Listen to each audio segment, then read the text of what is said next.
சரவணன் உங்களுக்கு தான். திமுக வேற எதையும் பேசக்கூடாதுன்னு கொள்கையையும் பெரியாரையும் அண்ணாவையும் பேசி நீங்க திசை திருப்புறீங்க. அதுதான் அவர் எங்க மேல வைத்த குற்றச்சாட்டு அப்படிங்கிற கேஸ் உங்க மேல எழுதப்பட்டது.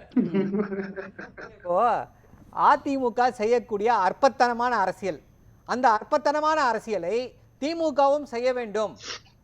அதிமுக அப்படி என்ன அற்பத்தனமான அரசியல்னா, டெய்லி பேப்பரை பார்த்துட்டு டெய்லி நடக்கக்கூடிய சம்பவங்கள், குற்ற சம்பவங்கள் என்ன இன்னைக்கு கிரைம்னு பார்த்துட்டு அதை வைத்து தமிழ்நாட்டில் சட்டம் ஒழுங்கு சரியில்லை, போலீசார் சரியாக செயல்பட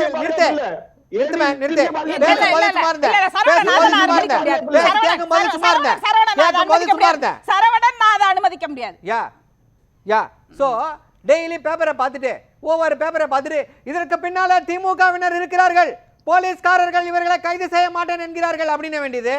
அப்புறம் பின்னாடி யாரும் இல்லையா, அங்க நடந்தவன் அதிமுக காரனே வாயை மூடிட்டு போக வேண்டியது. அடுத்த நாள் பேப்பரை பார்க்க வேண்டியது, அடுத்த நாள் ஒரு அறிக்கை எடுக்க வேண்டியது. இன்னைக்கு இங்கே ஒரு சின்ன கீழே ரோட்ட மோட்டார் பைக்ல கீழே விழுந்துட்டாரு, இதுக்கு பின்னால திமுக காரர்கள் இருக்கிறார்கள். தமிழ்நாட்டுல சட்டம் ஒழுங்கு ஒரு நிமிஷம் இருங்க, தமிழ்நாட்டுல சட்டம் ஒழுங்கு கெட்டுவிட்டது. ரோட்ல தலைப்புக்கு வாங்க, இதுதாங்க தலைப்பு, இதுதான் ஒரு பேசணும்ன்றாரு. இப்படிப்பட்ட அற்பத்தனமான அரசியலை அதிமுக செய்து கொண்டிருக்கிறது. அந்த அற்பத்தனமான அரசியலை திமுக செய்ய விரும்பவில்லை. அதாவது சவால் விடுகிறோம். ஒரு நிமிஷம் இருங்க. என்னன்னா சவால் விடுகிறோம், கடந்த 3.5 வருடங்கள் ஆட்சியில ஏதாவது ஒரு வழக்கு சரியான முறையில் விசாரிக்கப்படவில்லை, குற்றவாளிகள் கண்டுபிடிக்கப்படவில்லை, இவர்கள் திமுகவில் இருப்பதால் இவர்கள் தப்புவிக்கப்பட்டிருக்கிறார்கள் சொல்லி சேலஞ்ச் பண்றோம். ஒரு வழக்கு சொல்ல சொல்லுங்க. அதன் பின்னர் ஒரு நிமிஷம், அதன் பின்னர் இப்படிப்பட்ட அற்பத்தனமான குற்றச்சாட்டுகளை சொல்லட்டும். அந்த அரசியலை செய்ய நாங்கள் தயாராக இல்லை. ஓகே, வீணர்கள் உதிரிகள் அப்படிங்கிறது அதீத விமர்சனம் இல்லையா? இல்ல, இப்போ என்னன்னா தமிழ்நாடு எப்படிப்பட்ட அரசியல் களம் அப்படின்றத எல்லாரும் இப்ப இருக்கக்கூடியவர்கள் எல்லாரும் விளக்கி சொன்னார்கள். இந்த அரசியல் களத்தை அப்படியே மாற்ற வேண்டும். இதுல புது வகையான ஒரு அஜெண்டாவை கொண்டு வரணும். அரசியல் இந்த அரசியல்ல கொள்கையை பத்தி பேசக்கூடாது, ஐடியாலஜியை பத்தி பேசக்கூடாது அப்படின்னு சொல்லி அதை மாற்றி திசை மாற்றக்கூடிய அரசியலை யார் புகுத்துகிறாங்க அப்படின்னு பாத்தீங்க அப்படின்னா, பாஜக புகுத்துகிறது, ஆர்எஸ்எஸ் புகுத்துகிறது. இவங்க எல்லாரும் அதற்கான ஊதுகுழல். அந்த கருத்து ரீதியான அந்த ஐடியாலஜிக்கல் பேட்டில் நீங்க அதிமுகவும் பாஜகவும் நேரடியா மோதாம இவங்களை எல்லாம் பயன்படுத்துறாங்கன்னு சொல்ற மாதிரி, நீங்க அவங்கள நேரடியா எதிர்கொள்ளாம இவங்கள காரணமா காமிக்கிறீங்களோன்னு ஒரு கேள்வி வராது. யாரை எதிர்கொள்ளல? இன்னைக்கு பாஜகவை தைரியமோடு நெஞ்சுரத்தோடு எதிர்க்கக்கூடிய ஒரே முதல்வர் இந்தியாவில் யார் இருக்கா, ஒரே தலைவர் யார் இருக்கான்னு பார்த்தா தமிழ்நாட்டுடைய முதல்வர் திரு மு.க. ஸ்டாலின் மட்டும்தான் இருக்காரு. பாஜகவை எந்தவித சமரசமும் செய்யாமல், எந்த விஷயம் மக்களுக்கு எதிராக எது செய்தாலும் எல்லாம் நீங்க எதை வேணா எடுத்துக்கோங்க, அதை எதிர்த்திருக்கக்கூடிய ஒரே இயக்கம் அது இடபிள்யூஎஸ்ஸா இருக்கட்டும், இல்ல சட்டமாக இருக்கட்டும், விவசாயிகள் சட்டமா இருக்கட்டும், சிஏஏ சட்டமாக இருக்கட்டும், ட்ரிபிள் தலாக்கா இருக்கட்டும், எல்லாத்துக்கும் எதிர்த்து குரல் கொடுத்து கொண்டிருக்கக்கூடிய ஒரே இயக்கம் திமுக மட்டும்தான். எல்லாரும் எதிர்க்கிறோம், அதிமுகவை எதிர்க்கிறோம். அதிமுக என்ன பண்றாங்க? பயந்து போய் தேர்தலில் கூட போட்டியிடாம பயந்து போய் என்ன பண்றாங்க? இடைத்தேர்தல்ல போட்டியிடாம இருந்திருக்கீங்க, அதனால பயந்து போயின்னு சொல்லிடுறோம். இல்ல தொடர்ந்து இது ட்ரெண்டா இருக்குல்ல. ஏதோ ஒரு இடைத்தேர்தல்ல போட்டியிடாம போனா பரவாயில்ல, இது ட்ரெண்ட் தொடர்ந்து இதே தானே ட்ரெண்டா இருக்கு. அப்ப என்ன பண்றாங்க? இதுக்கு முன்னாடி போட்டியிடாமல் போன இடைத்தேர்தல்கள்ல இப்படிதான் தமிழ்நாட்டை இருக்கக்கூடிய ஐகானிக் லீடர்ஸை இப்படிதான் விமர்சனம் செய்தார்கள் அந்த இடைத்தேர்தல்ல. அப்ப என்ன இவர்களுடைய நோக்கம்? என்ன இவர்களுடைய நோக்கம் என்ன அப்படின்னா, ஒரு புது வகையான அரசியலை புகுத்த வேண்டும் அப்படின்னு நினைக்கிறாங்க. அது என்ன புது வகையான அரசியல்னா, தெளிவா இவர் சொன்னார். நம்முடைய சமஸ் அவர் ஒரு பேட்டி கொடுத்திருக்காரு. என்ன கொடுத்திருக்காருன்னா, மகாராஷ்டிரால நடந்த அந்த அரசியலை இங்க ரிப்ளிகேட் பண்ணணும்னு நினைக்கிறாங்க. மகாராஷ்டிரால சிவசேனா என்ன பண்ணாங்க? தமிழர்கள் ஒரு கடவுள், அப்புறம் வச்சுட்டு மற்றவர்கள் எல்லாம் எதிரிகள் அப்படின்னு சொல்லி ஒரு அரசியலை புகுத்தினார்கள். அந்த அரசியலை தமிழ்நாட்டில் புகுத்தணும். ஏன் அப்படின்னா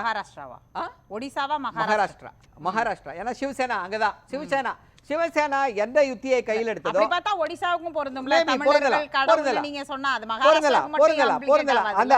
அதே யுத்தியை இங்க கொண்டு திணிக்க வேண்டும். ஏன்னா இங்க இவர் என்ன பண்ணாலும் தந்தை பெரியாரையோ திராவிட கொள்கைகளையோ தள்ளி வச்சு நீங்க அரசியல் செய்யவே முடியாது.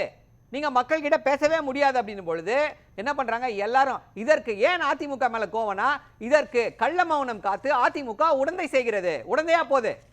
நீ திட்டுறியா திட்டு, நான் வேடிக்கை பார்க்கறேன். இதனால எனக்கு ஏதாவது ஒரு அரசியல் லாபம் வந்துருமா?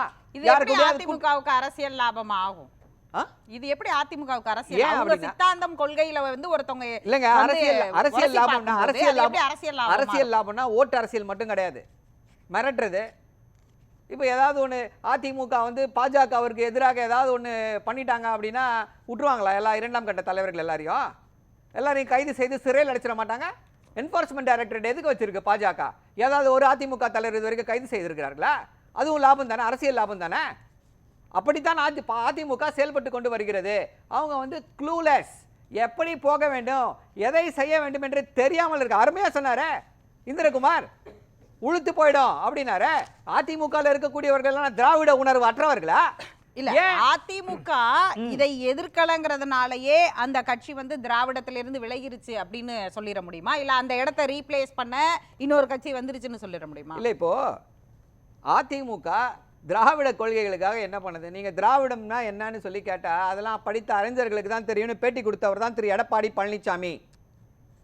ஒரு தலைவர், இப்படிப்பட்ட தலைவரை ஒருத்தரை வந்து வச்சுக்கிட்டு அவர் வந்து நாங்கள் திராவிட கொள்கைகளை அவர் காப்பாற்றுவார்னா எப்படி எதிர்பார்ப்பது? திராவிட கொள்கைகளை அவர் காப்பாற்றுவார்னு சொல்லிட்டு மாநில உரிமைகள் எவ்வளவோ பறிப்போச்சே. ஏதாவது ஒன்றுத்துக்கு அறிக்கை கொடுத்தார்களா? குரல் கொடுத்தார்களா? வலியுறுத்துவார்களாம். அப்படியே வலிக்காம வலியுறுத்துவார்கள். கண்டிக்க கூட, கண்டிக்கிறோம்னு சொல்றதுக்கு, அறிக்கையில சொல்றதுக்கு கூட தைரியம் இல்லாதவர்கள் இவங்க எப்படி திராவிட கொள்கைகளை காப்பாற்றுவார்கள்?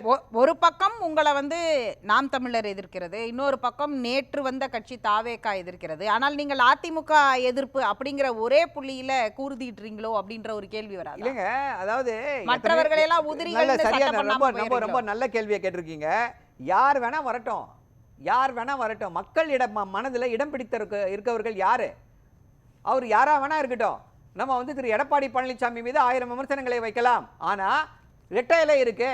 அதிமுகவுக்கு தானே அந்த ஆர்கனைசேஷனல் கெப்பாசிட்டிக்கு இருக்கு. தாவாக்கு இருக்காது, நான் தாக்காக்கு இருக்கா அந்த ஆர்கனைசேஷனல் கெப்பாசிட்டி? அவங்க தானே மக்கள் மனதில் ஊன்றி இருக்காங்க. இவர்கள் என்ன செய்தாலும் ரெட்டையிலைக்குன்னு ஒரு மவுஸ் இருக்கத்தானே செய்கிறது.